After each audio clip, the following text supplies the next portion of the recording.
I'm Timothy White, talking with Jerry Garcia and Bob Weir, the Grateful Dead.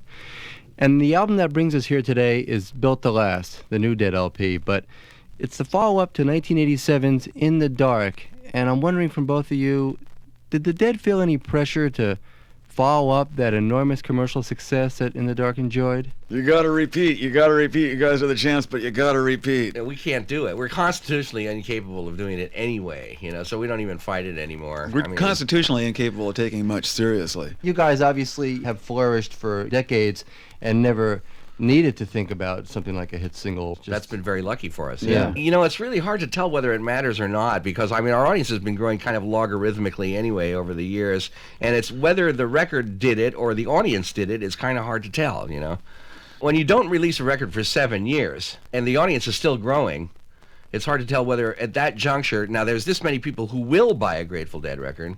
It's been a novelty, certainly. And as far as having a commercial corridor for our records, if you take us and put us in that corridor and give us a little push, we'll walk right into whatever wall we can find. Right. We won't be able to find our way down that corridor. Yeah, we, right. We just can't, that doesn't really we matter. can't do that. That doesn't work for us. We don't go straight in any direction. No. So that's not a viable option for us. What we got to do is take each record individually. I think In the Dark, though, made it so that we felt some confidence about making our own records again instead of letting producers do it. It can almost be fun.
Touch of Grey, Grateful Dead, 1987. I'm Timothy White here with the Grateful Dead in San Rafael, California, and Jerry, Bob, let's talk a bit more about Built to Last, the new Dead album. Brent Midland is becoming more and more of a factor in the band. Let's talk about his new prominence as a songwriter and as a lead vocalist. He's getting comfortable, I think, is what it is, and he's starting to trust everybody. You know what I mean? There's a thing that you have to go through in the Grateful Dead where if you really love your own music, you have to go, well, it's not going to be the way I want it, but it's going to be good. Brent has always been really good. He's always been really talented, and this record is a chance to show him off, and he's comfortable being the guy in that position. He has a certain prosaic earthiness, perhaps, that the rest of us lack. It's not merely my strong suit nor Jerry's. That groove in Just a Little Light, it sounds like something that could have been built up live, maybe even right here in the warehouse. That's this notion, that's the sense of it. Every once in a while you get a flash on a tune, and it says, oh, this is going to work good. So this one I thought it would be a good chance for me to imitate the guy in New Bohemians who imitates me. That's right, I was just going to say. Oh, I heard this last year. Have you heard that guy that sounds like you? It's really just the sound. Well, let's hear a little guitar sweetness from Jerry Garcia, a little sensitivity from Brent Midland. Just a Little Light from the new Dead album, Built to Last.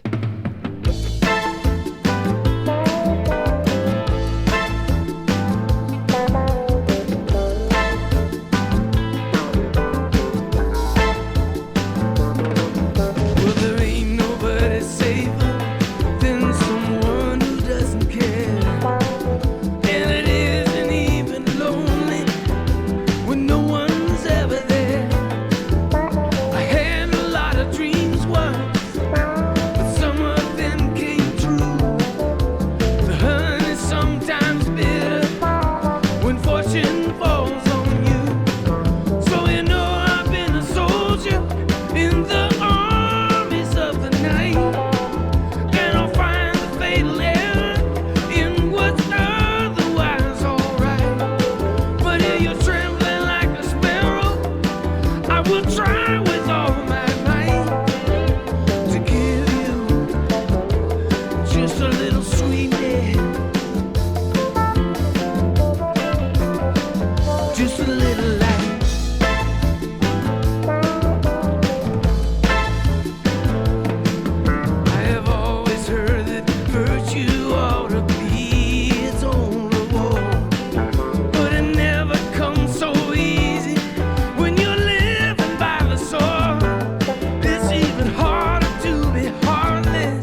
Just a Little Light from the new Grateful Dead album, Built to Last.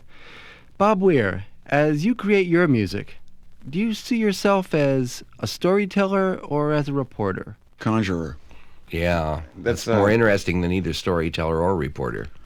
Joseph Campbell labeled me a conjurer one night. You know, he was watching us play, and he said, "What you are is a conjurer." And I thought about it for a couple months and decided, yeah, you're right.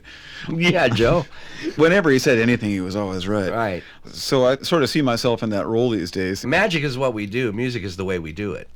How do you guys regard the Arista era at this point, looking back at that body of work? We don't relate to the records. We relate to the tunes. Yeah. We actually had some pretty good music, but the thing We drowned it in frosting. Yeah, we with other producers, working with other producers, it was the thing of us being crowded into their methodology. Was there pressure during these early Arista albums to get the record out? We don't put them out unless we get pressure. Our standard way of doing it is we create a deadline somewhere in the impossible hazy future.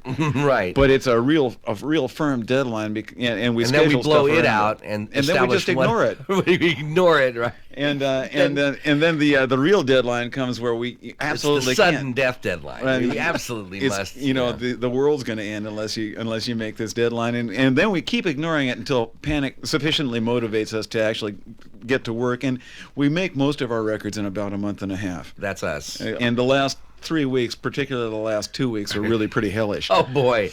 How about Terrapin Station, Estimated Profit, a song I would always want to hear. Great song. A 7/4 reggae tune.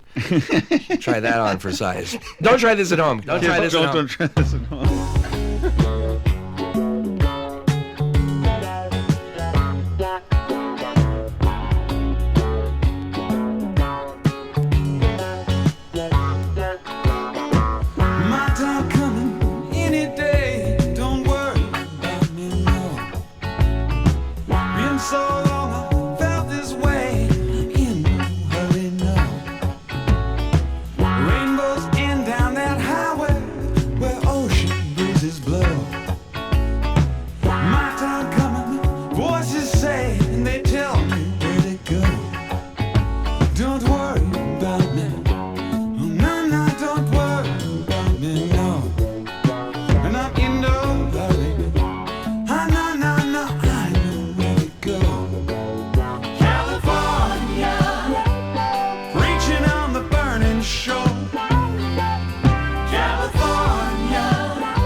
Seems so long I felt this way, and time sure passing slow.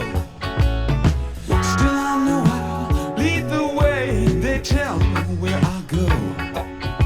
Don't worry about me. Oh no, no, don't worry about me, no. And I'm in no hurry. Oh no, no, no, I know where to go. California, a prophet on the burning shore.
just like they say, them voices tell me so.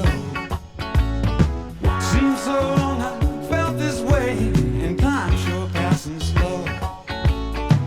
My time coming any day. Don't worry about me, no.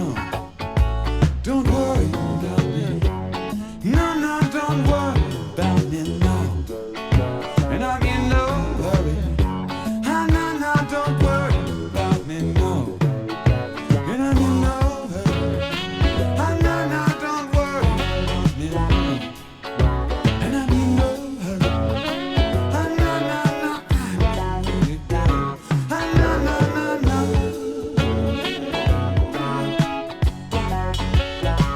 Ah, no, no, no, no.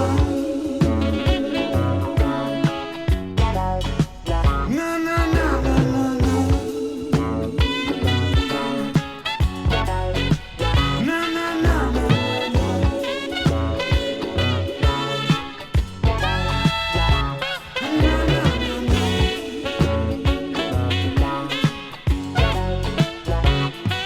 No, no, no.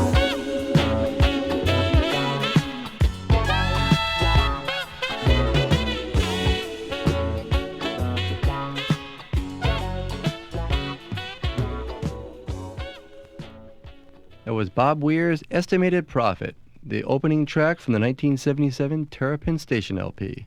I'm Timothy White. I'll be back with much more from the Grateful Dead after this. No need to travel, no need to go too far. It doesn't matter, you're okay where you are. Like New York, Sarasota, Bismarck, Brisbane, Lompoc, Little Rock, Walla Walla, Bang Bang. It doesn't matter, long as you make the scene. Whoa, what do you mean, make the scene? In your Levi's, button fly, cross my heart, note to die, shrink to fit, non-zip, ever hit 501G. non-zip, shrink fit, non-zip. Which side are you on? Come on, come on, come on! Taste great, nice belly. Taste great, nice belly. Taste great. In this world you gotta choose. When it's Miller Lite you can't lose. Taste great, nice belly. Taste great. Miller Lite isn't just a regular beer with a watered down taste. When it's Miller Lite, that's filling tastes great. Miller Brewing Company, Milwaukee, Wisconsin. Lethal is one way to describe him. Fearless is another. But that's his nature. You can sense the danger. You can see it in his eyes, if you can see him at all. Because he's a master at the art of camouflage. He's a Marine, and he's one of a kind, part of an elite corps few can join. But if you'd like to give it a try, call 1-800-MARINES. We're looking for a few good men. Paid for by the Marine Corps. Greyhound, you'll always take me home for the holidays. Let Greyhound take you home this holiday season, and you can still take advantage of low holiday money saver fares everywhere Greyhound goes. Some restrictions apply. Call Greyhound for details. Greyhound, you'll always take me home for the holidays. This holiday season, Greyhound is going home.